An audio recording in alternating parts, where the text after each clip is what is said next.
On va aborder la transformation qu'on appelle la rotation en troisième et en seconde. Donc, une rotation, on appelle une rotation de centre O et d'angle alpha, est une transformation telle que on a un centre, d'abord la rotation est définie par un centre et un angle, tel que la distance OM, si vous choisissez un point M, la distance OM, vous portez avec le rapporteur d'un angle 50 degrés, vous avez M', et OM il va être égal à OM'. Donc l'angle M OM' égale à alpha.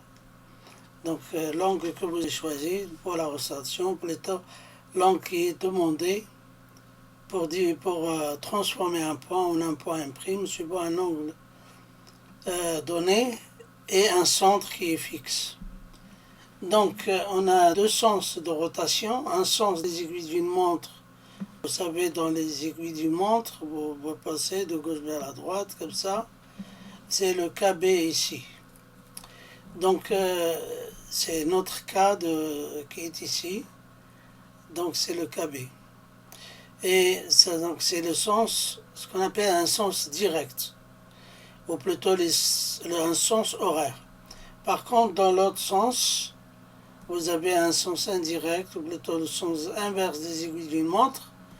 Et ça, pour déterminer l'image, ce qu'on appelle l'homotitique aussi du point M, c'est-à-dire vous posez le rapporteur très bien sur le zéro, vous portez l'angle 50, j'espère que tout le monde sait faire, vous avez une image là pour comment on pose le rapporteur.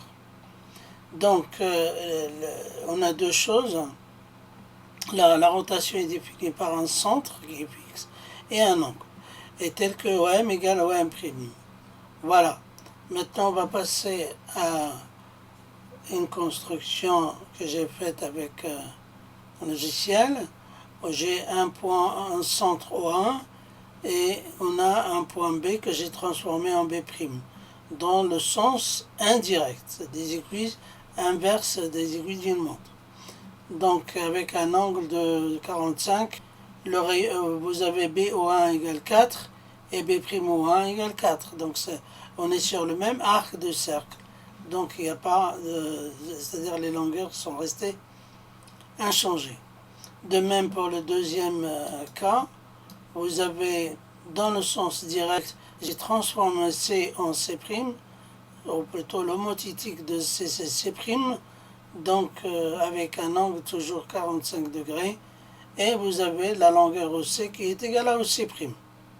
Maintenant on va passer à un triangle EFG, et j'ai transformé le EFG grâce à une rotation de centre O et d'angle 45. Donc le E, vous prolongez, là vous voyez le centre il est éloigné, il n'est pas attaché au triangle orange. Donc vous, en pointillé vous tracez, vous prenez l'angle, donc vous posez le rapporteur très bien, l'origine sur O, et vous prenez 45 dans le sens demandé. Et là c'est le sens indirect.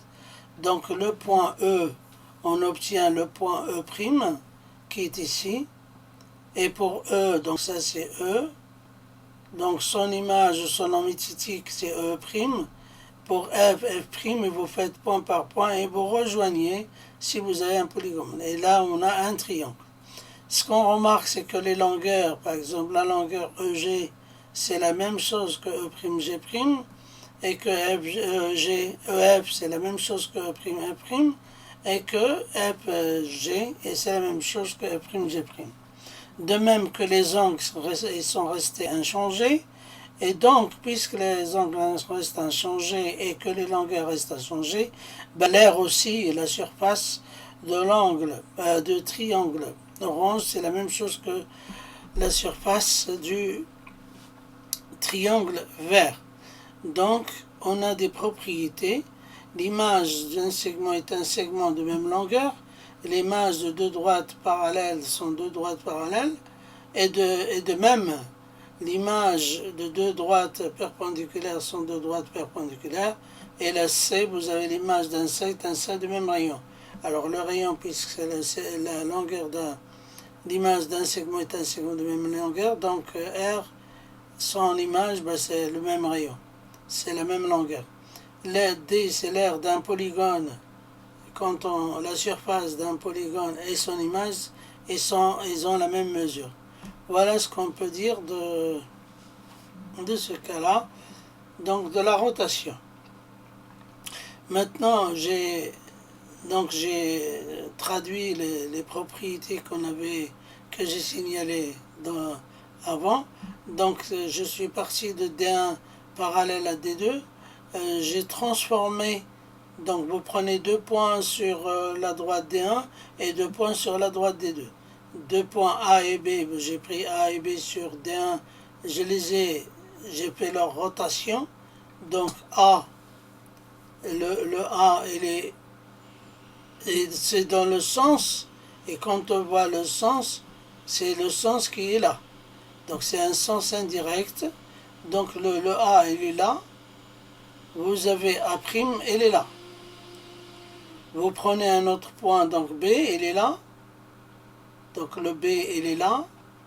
Et vous avez l'image de B, c'est B'. Et après, bon, vous faites pour C, hein, là c'est C', là c'est F'. Donc l'image de EF, ça ferait E', F', et l'image de AB, AB', et après vous rejoignez. Et donc, après, on est parti de deux droites parallèles, non, c'est deux droites parallèles. Là, j'ai tracé un triangle rectangle, donc pour vous montrer que la rotation conserve les angles. Donc, on a un angle droit, son transformé est un angle droit. Donc, les angles aussi restent inchangés dans un triangle quelconque. Par exemple, ici, l'angle qui est ici, on dit qu'ils sont complémentaires.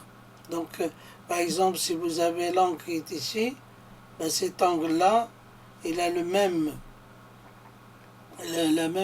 mesure que l'angle qui est ici. Si vous avez l'angle qui est ici, en G', donc c'est la même chose que G. Donc, les angles sont conservés.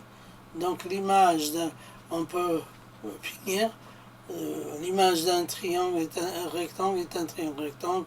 Si vous partez d'un rectangle, vous obtenez un rectangle. Vous partez d'un cercle, c'est un cercle de même rayon. Donc, voilà ce qu'on peut dire de la rotation en général.